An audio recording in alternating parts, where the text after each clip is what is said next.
For example, universal design is a great method to approach a regionalization challenge.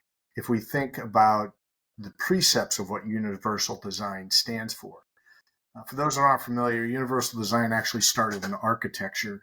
If you think about walking down a street in a city and you approach a corner and the corner is now shaved down and angled and ramped, that of course is for people that are restricted to a wheelchair or mobility challenge.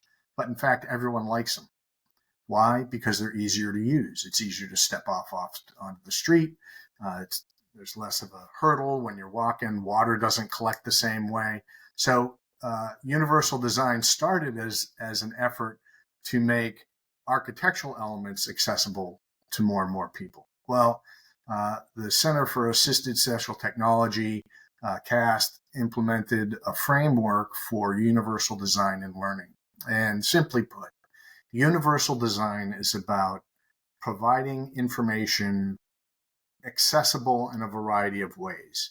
And as an example, I may want to put up an animation and talk to it and ask a pointed question, eliciting learners to describe how a closed or an open combustion engine might be working.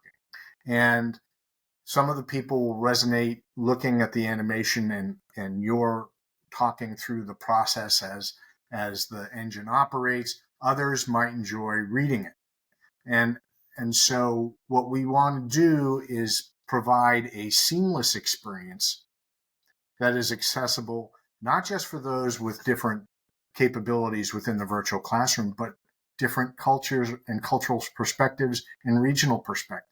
It's the same idea. It's just, instead of just thinking about capabilities and limitations of a learner within a virtual classroom or whatever learning environment they're operating in, we also think about what the learner brings to the table in the context of regional perspective and designing it so that multiple regions could understand and approach a challenge or a point or a topic and make contribution in the instructional delivery.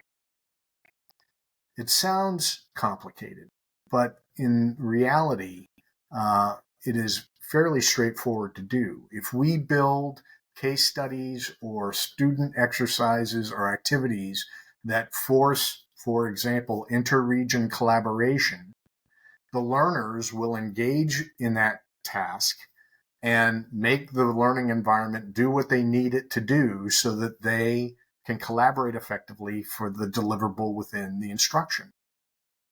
The point has been made. Now they've learned how to collaborate inter-region and provide their perspectives. That's universal design.